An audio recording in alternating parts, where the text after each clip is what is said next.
Dilan Polresta Bekasi ke pengadilan.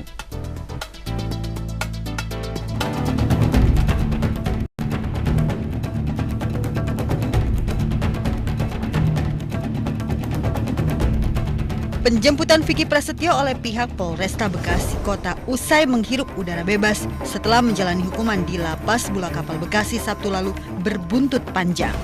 Merasa kliennya dirugikan, tim kuasa hukum Hendrianto alias Vicky mempra-peradilankan Polresta Bekasi. Hari Kamis kemarin, tim kuasa hukum Vicky beramai-ramai mendatangi Pengadilan Negeri Bekasi Kelas 1A khusus Bekasi. Kami advokat muda yang dikoordinir oleh rekan Herwanto dan juga saya Gustaf Balembo telah mendaftarkan permohonan pra-peradilan atas proses penangkapan Vicky. Jadi permohonan kami sudah di-stempel, sudah diterima. Tinggal kita tunggu waktu kapan diundang untuk memulainya persidangan. Tim kuasa hukum menilai penjemputan yang dilakukan oleh pihak Polresta Bekasi Kota sebagai penangkapan atas kliennya berlebihan. Mereka menilai penangkapan tersebut menyalahi aturan dan melanggar undang-undang. Berangkat dari keprihatinan tim kuasa hukum itulah, maka mereka segera mengajukan pra-peradilan. Yang pertama memang kejadian kemarin itu kami sebagai orang hukum ya, kami sangat sayangkan sekali. Kalau tadi dibilang kan sudah ada aturannya. Sudah jelas, Undang-Undang Republik Indonesia KUHP sudah mengatur. Diperkuat lagi ada peraturan Kapolri. Saya bacakan biar nggak salah nanti ya. Kalau umpamanya dibilang ini mungkin pengacaranya saja yang ini. Nih, saya bacakan. Peraturan Kapolri nomor 14 tahun 2012 pasal 36 ayat 1. Nah, tindakan penangkapan terhadap tersangka dilakukan dengan pertimbangan sebagai berikut. A. Adanya bukti permulaan yang cukup dan tersangka telah dipanggil 2 kali berturut-turut, tidak hadir tanpa alasan yang patut dan wajar. Ini peraturan Kapolri. Makanya saya katakan kalau seandainya ada seseorang tersangka, dalam hal ini klien kami, Vicky, belum pernah dipanggil sebagai tersangka, belum pernah mangkir dari panggilan, langsung ditangkap. Itu yang saya katakan tadi. Artinya penyidik Polres Metro Bekasi ini melawan perintah Kapolri, peraturan Kapolri. Seorang Vicky yang didampingi oleh keluarga, didampingi oleh tim kuasa hukum yang kurang lebih ada 10 orang, harus dijemput paksa dengan upaya sekian ratus personel dari pihak Polres gitu. Itu sangat-sangat tidak masuk logika buat kami.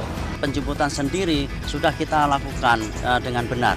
Apabila nanti dari pengacara Vicky sendiri akan menggugat peradilan itu silahkan, karena memang kalau memang tidak puas, tidak merasa tidak nyaman atau merasa dirugikan, silahkan. Itu sudah ada undang-undangnya. Penjemputan yang dilakukan pihak Polresta Bekasi Kota menurut Emma Fauzia, ibunda Vicky, penyidik tidak berkoordinasi dengan pihak keluarga.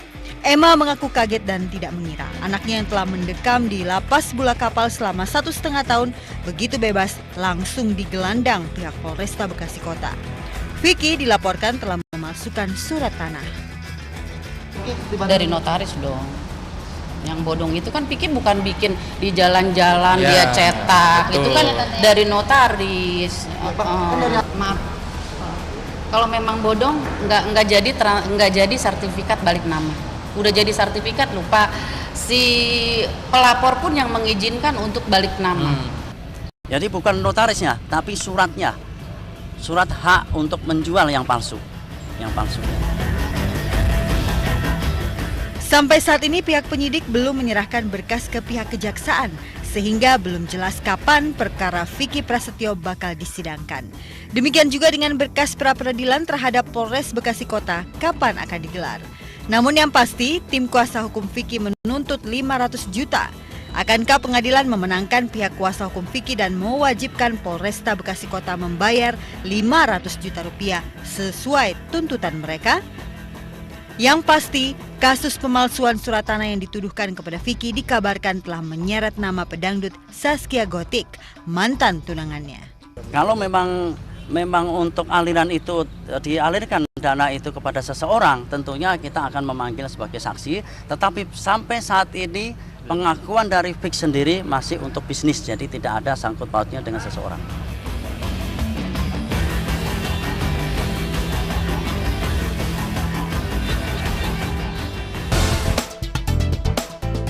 Enggak, nggak boleh. Apa? Saya sakit kanker, mana jengkol?